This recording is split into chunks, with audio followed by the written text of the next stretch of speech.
Caminando en la oscuridad. Suscríbete.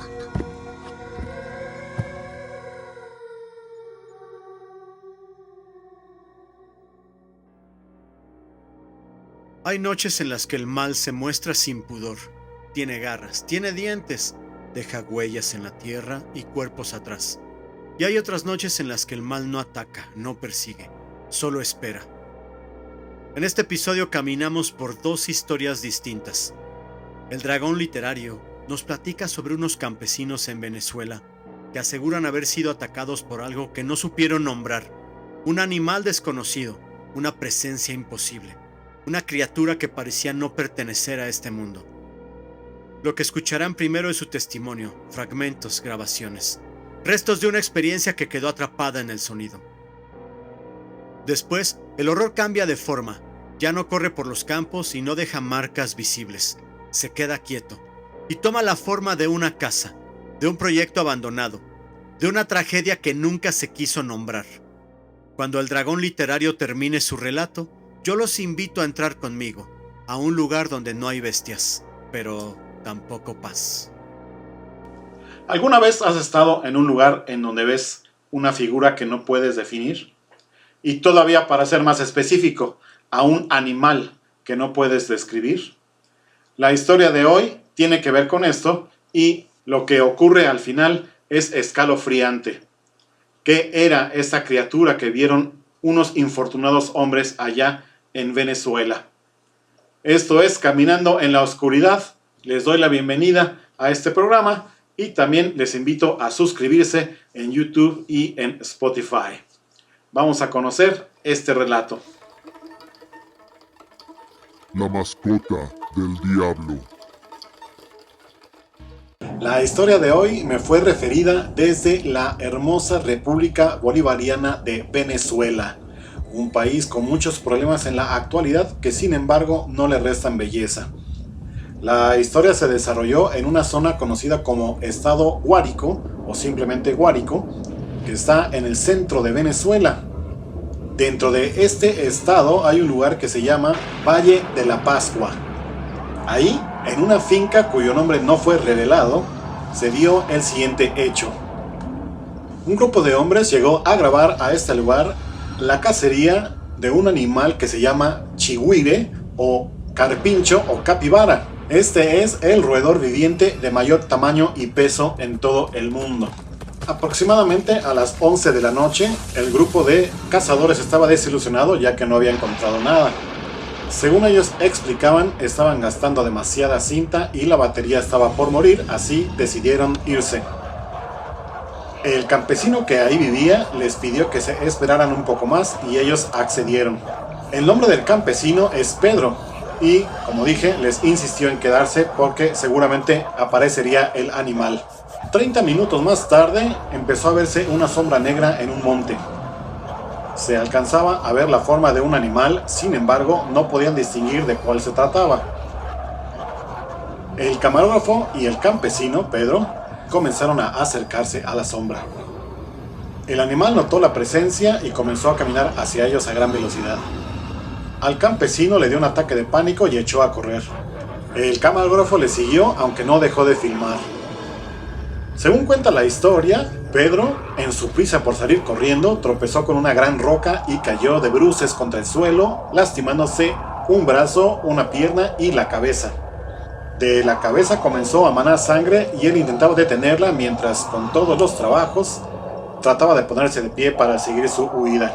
Todavía muy confundido y adolorido, sintió sobre el rostro, precisamente en la herida, un objeto húmedo cuyo origen no podía definir.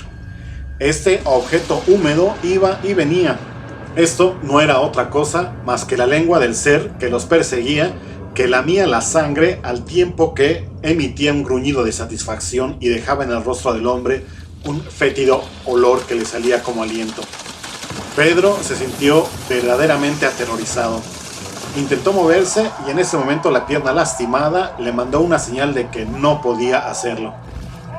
El camarógrafo regresó por Pedro y filmó toda la escena que siguió. Esa extraña criatura, que parecía un perro, era mucho más alto, mucho más fuerte y además los ojos le brillaban de una forma diferente a un perro normal. Era algo verdaderamente aterrador y mucho más grande. El hombre de la cámara emitió un grito mientras seguía grabando y su grito fue escuchado en la finca. El hermano de Pedro salió corriendo para ver qué era lo que ocurría y cuando llegó, su hermano había muerto ya que esta bestia le había comido la mitad del cuerpo. Los dos hombres que atestiguaban la dantesca escena decidieron echar a correr hacia la finca. Estaban a punto de llegar ahí cuando la bestia cayó sobre el hermano de Pedro, realizando la misma terrorífica acción. El camarógrafo logró entrar, cerró todas las puertas y ventanas, colocó la cámara sobre una mesa y se sentó ante ella diciendo: me van a matar, está detrás de mí, por favor, y hasta ahí llegó su voz. En ese momento se escuchó el estruendo de una ventana que era rota por la bestia mientras entraba a la finca. Tal y como lo había predicho, el camarógrafo fue devorado por esta bestia.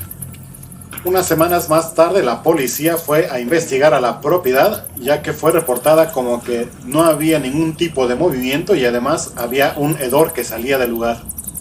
Encontraron la cámara sin batería, llegaron a la estación de policía y ahí lograron ver el video. Todos quedaron impactados al ver lo que ahí se había filmado.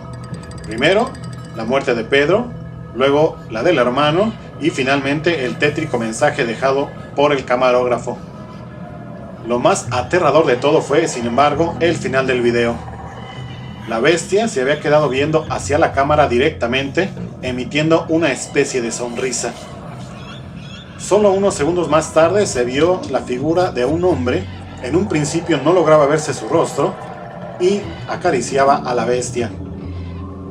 El animal le lamía la mano, mientras el hombre se ponía en cuclillas también viendo hacia la cámara y solamente fueron visibles los ojos. Le brillaban de una forma inhumana. Este ser, como dije, viendo hacia la cámara, dijo: yo solo quería que mi mascota se divirtiera, sin embargo, hubo quien se atrevió a meterse con ella. Dejo este mensaje como una advertencia. Cuando vean a mi mascota en el monte, no se acerquen a ella.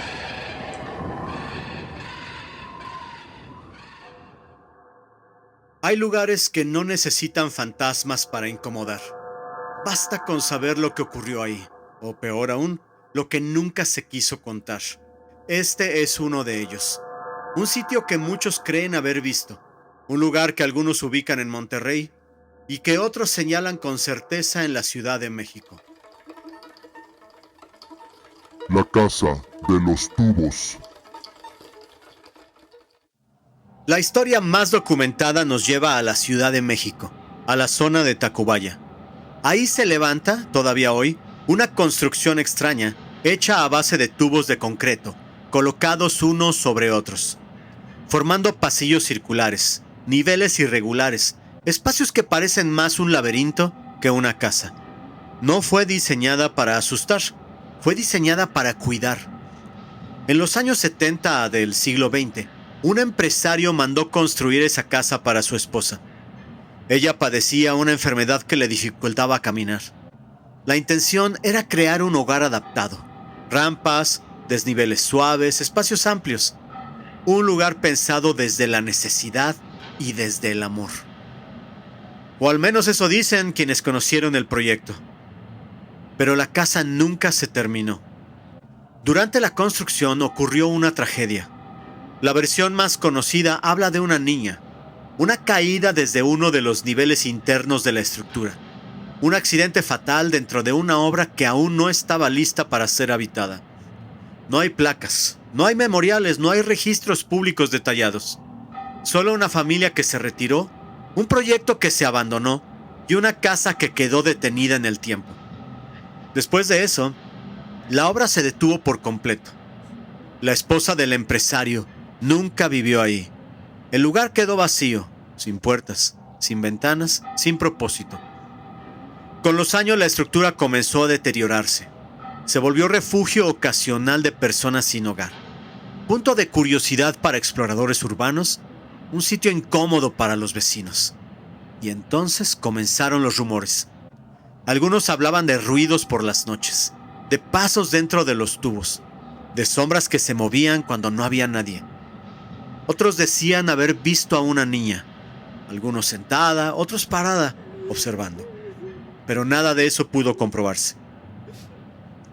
Y aquí ocurre algo extraño, porque mientras en la Ciudad de México la Casa de los Tubos se volvía leyenda, en Monterrey empezó a circular una historia casi idéntica. De acuerdo con Ricardo Piña, en su publicación en la página infobae.com, llamada 6 leyendas urbanas mexicanas que cuentan con evidencia histórica y no lo sabías, la Casa de los Tubos es una construcción reconocida por su arquitectura inusual y su reputación de estar embrujada. La fama de este lugar se consolidó tras un accidente fatal que involucró a una niña, hecho que fue documentado en periódicos locales. Este suceso real sirvió como punto de partida para la proliferación de relatos sobre fenómenos paranormales en la vivienda. Todo comenzó cuando un padre y su hija, quien no tenía movilidad en sus piernas y dependía completamente de su silla de ruedas, se mudaron a Monterrey, en busca de construir una vida juntos en la región.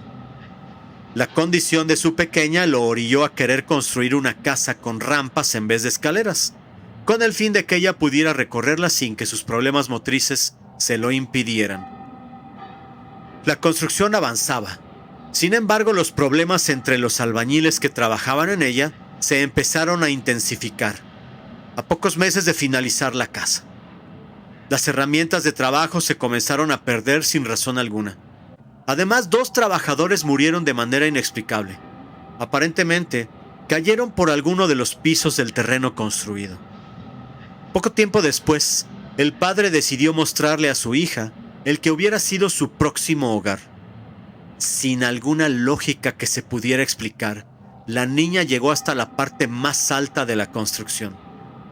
El padre, angustiado y desesperado por encontrarla, escuchó un gran estruendo que golpeó el concreto, descubriendo el cuerpo de su hija sin vida en el piso de la casa. Tras la tragedia, la construcción quedó inconclusa y acabó abandonada. Cuando el padre, devastado por el dolor, comenzó a refugiarse en el alcohol dentro de la vivienda, hasta que, superado por la tristeza, decidió acabar con su vida. Desde entonces nadie volvió a ingresar al lugar. Durante más de 40 años, la Casa de los Tubos se ha convertido en escenario de relatos sobre pactos suicidas, muertes en circunstancias misteriosas y supuestas apariciones. Otra casa extraña, otro edificio abandonado, otra tragedia. ¿Era la misma historia mal contada? ¿O la prueba de que estas leyendas no pertenecen a un solo lugar? Tal vez el verdadero horror no está en la aparición de una niña. Tal vez está en el abandono, en la culpa, en el duelo no resuelto, en una tragedia que nadie quiso enfrentar públicamente. Hoy la Casa de los Tubos sigue ahí, en pie, vacía, como si la ciudad hubiera decidido rodearla y fingir que no existe. No hay gritos, no hay cadenas, no hay fantasmas, solo una presencia silenciosa. Algunos dicen que está en Monterrey, otros aseguran que sigue en la Ciudad de México. Pero quizá la Casa de los Tubos no es un lugar. Quizá es lo que ocurre cuando una tragedia se entierra y el silencio decide quedarse a vivir. Gracias por escuchar este episodio de Caminando en la Oscuridad. Síguenos en YouTube y en Spotify. Y también queremos recordarte que nuestro libro, La Última Vela con 20 relatos de terror, ya está a la venta en Amazon. No te lo pierdas. Nos escuchamos en el siguiente episodio, si te atreves. Todos los derechos reservados, Naucalpan 2026.